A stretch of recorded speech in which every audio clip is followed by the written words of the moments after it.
ప్రత్యేకంగా ప్రధానమంత్రి గారిని టైం తీసుకొని 2 సార్లు కలిసి అడిగాం అధ్యక్ష. మిగతా మంత్రులు కూడా అమిత్ షా గారిని కలిసాం, మిగతా పెట్రోలియం మంత్రి గారిని కలిసాం, లేకపోతే వాటర్ రిసోర్సెస్ మంత్రి గారిని కలిసాం, ఇతరత్ర మంత్రులు అందరినీ కలిసాం. కలిసిన ప్రతిసారి రాష్ట్ర ప్రయోజనాల గురించే వారిని ఇచ్చాం. రాతపూర్వకంగా ఇవ్వటం కాదు. వారు ఇంకో అన్నారు, మూసీ రిజర్వేషన్ గురించి అడుగుతా ఉన్నారు, ఏంటి ఒక పెద్ద స్కామ్ చేద్దామని. ఏం స్కామ్ చేస్తామని మూసీ రిజర్వేషన్ అంటే మేము అడిగింది ఏంటి, హైదరాబాద్ నగరంలో ఒక పెద్ద మణిహారం లాగా మధ్య నుంచి పారుతా ఉంది. దశాబ్దాలుగా ఉన్నటువంటి కాలుష్యం వల్ల అది కలుషితం అయిపోయింది. దాన్ని బాగు చేసుకుని హైదరాబాద్ నగరానికి ఒక అద్భుతమైనటువంటి ఒక కార్యక్రమాన్ని అందిస్తే హైదరాబాద్ నగరం గ్లోబల్ సిటీగా పెరిగినటువంటి కార్యక్రమంలో ఇంటర్నేషనల్గా మంచి పేరు వస్తుంది. హైదరాబాద్ నగరంలో ఓల్డ్ సిటీ కానీ న్యూ సిటీలో ఉన్నటువంటి వాళ్ళకి కానీ మంచి ఆహ్లాదకరమైన వాతావరణంతో పాటు రిక్రియేషన్ సెంటర్స్తో పాటు అక్కడ ఒక పెద్ద బిజినెస్ యాక్టివిటీ కూడా డెవలప్ చేయడానికి అవకాశం ఉంది. తద్వారా రాష్ట్రానికి ఆదాయం కూడా పెంచుకోవచ్చు అనేటువంటి ఆలోచనతో ఓ ప్రపోజల్ ఇచ్చాం. ఆ ప్రపోజల్ ఎటువంటిది, మీరు శబర్మతి దగ్గర చేసినటువంటి ప్రపోజల్, గంగా నది శుద్ధి కోసం చేసినటువంటిది, లేకపోతే ఆడ లండన్లో ఉన్నటువంటి థేమ్స్ నది పక్కన ఉన్నటువంటి వెస్ట్ మినిస్టర్ పార్లమెంటు పక్కనే ఉండి ఎట్లా అయితే ప్రపంచవ్యాప్తంగా పర్యాటకుల్ని ఆకర్షిస్తుందో ఆ స్థాయిలో హైదరాబాద్లో ఉన్నటువంటి మూసీ నదిని బాగా అభివృద్ధి చేయాలనే ఆలోచనతో రాష్ట్ర ముఖ్యమంత్రి గారు వచ్చిన దగ్గర నుంచి దాన్ని ప్రయారిటీగా పెట్టుకొని ముందుకు పోతా ఉన్నారు. దానికి కావాల్సినటువంటి డీటెయిల్స్ మీరు ఇవ్వలేదు. ఎస్, ఏమి ఇవ్వలేదు అధ్యక్ష, నా దగ్గర ఉంది ఇప్పుడు కాపీ. డిపిఆర్తో సహా వారికి సబ్మిట్ చేశాం అధ్యక్ష. డిపిఆర్తో సహా అధ్యక్ష, మీకు పూర్తిగా డిపిఆర్తో సహా మేము సబ్మిట్ చేశాం. గాలికేం మాట్లాడలేదు అధ్యక్ష. డిపిఆర్తో సహా సబ్మిట్ చేస్తే మీరేం చేయలేదు అని మాట్లాడుతున్నారు. ఇది కరెక్ట్ కాదు అధ్యక్ష. నేను వారికి కూడా చెప్తా ఉన్నాను అధ్యక్ష. అట్లాగే అధ్యక్ష, మిగతా అంశాలు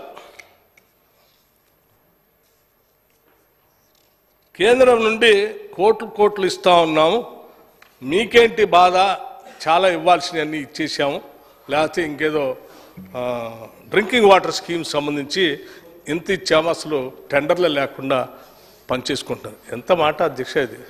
ఏదో ప్రభుత్వం ఒక వ్యవస్థ, ఒక సిస్టమ్ ఉంటుంది. అది కేంద్రం నుంచి మీరు ఇచ్చారు, మా వాటా కూడా ఉంది అందులో, మీ ఒక్కళ్ళదే కాదు. చాలా స్పష్టంగా ట్రాన్స్పరెంట్గా టెండర్స్ పిలిచి ఆ టెండర్స్ ద్వారా జరిగేటువంటి కార్యక్రమాన్ని అట్లా బ్లేటెంట్గా బ్లాంకెట్గా సభలో, నిండు సభలో ఆ రకంగా మాట్లాడటం కరెక్ట్ కాదని నేను భావిస్తూ ఉన్నాను అధ్యక్ష. దాన్ని రికార్డు నుంచి తొలగించాల్సింది కూడా నేను కోరుతా ఉన్నాను అధ్యక్ష. అట్లాగే అధ్యక్ష,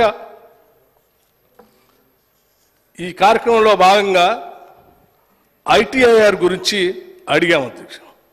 ఐటీఐఆర్ అనేది నిజంగా తెలంగాణ రాష్ట్రానికే కాదు, హైదరాబాద్ నగరానికి చాలా అత్యంత అవసరమైనది. మనం ఇక్కడ ఆల్రెడీ ఎకో సిస్టమ్ డెవలప్ చేసి పెట్టాం. సాఫ్ట్వేర్ ఇండస్ట్రీకి సంబంధించి పెద్ద ఎత్తున ఇక్కడ ఇంజనీరింగ్ కాలేజ్లో ఫీజు రియంబర్స్మెంట్ ద్వారా కానీ, లేకపోతే సాఫ్ట్వేర్ ఇండస్ట్రీ సంబంధించి హైటెక్ సిటీ దగ్గర నుంచి ఉన్నటువంటి వ్యవస్థ కానీ, ఫైనాన్షియల్ ఎక్స్ప్రెస్ సిటీ లాంటివి కానీ ఒక ఎకో సిస్టమ్ డెవలప్ అయి ఉంది. దాన్ని ఇంకా ముందు తీసుకొని పోవడం కోసం రాష్ట్ర విభజన కంటే ముందే 2014లోనే ఐటీఐఆర్ ఆనాటి యూపీఏ గవర్నమెంట్ శాంక్షన్ చేసి ఇచ్చింది. సరే, వీళ్ళు ఎట్లా రాష్ట్ర విభజన జరిగింది, ఇక్కడికి వచ్చారు వీళ్ళు, ఆడ భారతీయ జనతా పార్టీ అధికారంలోకి వచ్చింది, టీఆర్ఎస్ పార్టీ అధికారంలోకి వచ్చింది. వీరు దాన్ని పట్టించుకోలేదు, వారు ఇవ్వలేదు. వీరిద్దరు 10 ఏళ్ళు గాలికి వదిలేశారు. మేము వాళ్ళు బయలుదేరి అయ్యా ఆ రోజు ఇచ్చారు, దాన్ని తీసుకొచ్చి మనం అందిస్తే లక్షలాది మందికి ఉద్యోగ అవకాశాలు వస్తాయి, సాధ్యమైనంత వరకు దానికోసం పోరాటం చేద్దాం. ఇది అవసరమే కదా మనందరికీ? అవసరమే కాదా? మీరు చెప్పండి సార్, ఇది అవసరమే కాదా? ఇది అవసరం కాబట్టి దీనికోసం పోరాటం చేద్దామని చెప్తూ నేను ఇంకో విషయం కూడా చెప్తా ఉన్నాను. మీరు చెప్తారు కానీ డెఫినెట్గా సార్ మీకు ఇవ్వాల్సినంత టైం ఇచ్చారు గౌరవ సభాపతి గారు. మళ్ళీ కావాలంటే కూడా వారు కావాలంటే మళ్ళీ ఇస్తారు. ఇంకేదైనా సూచన ఉంటే కూడా మీరు రాసి పంపించవచ్చు. నేను హరీష్ రావు గారు ఇప్పుడే వస్తూ ఉన్నారు, ఇందాను చూస్తూ ఉన్నాను సభలో. సరే,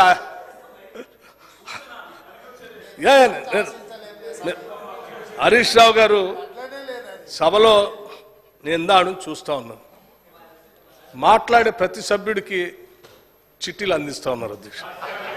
ఇది మాట్లాడండి, అది మాట్లాడండి అధ్యక్ష. అదే ఇది ఎక్కడ అన్యాయము?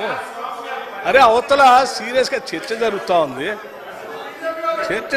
ఉంది, అటు బీజేపీ వాళ్ళకి అందిస్తాం, బీజేపీ వాళ్ళకి నేను డైరెక్ట్గా చెప్పలేక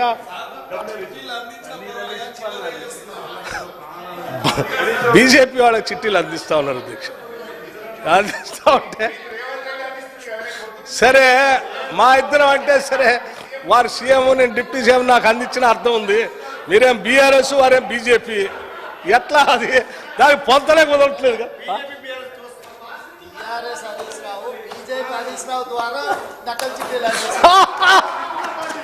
ఇది బీఆర్ఎస్ హరీష్ రావు గారు, బీజేపీ డాక్టర్ హరీష్ రావు గారి ద్వారా బీజేపీ ఫ్లోర్ లీడర్కి చిట్టీలు అందిస్తా ఉన్నారు అధ్యక్ష. ఇది సమస్య అధ్యక్ష. నేను ఏమంటున్నా అంటే సరే, అంతిమంగా నేను చెప్పేది ఏంటంటే సరే, మనం అందరం ఆలోచన చేయాల్సింది ఒకటే అధ్యక్ష.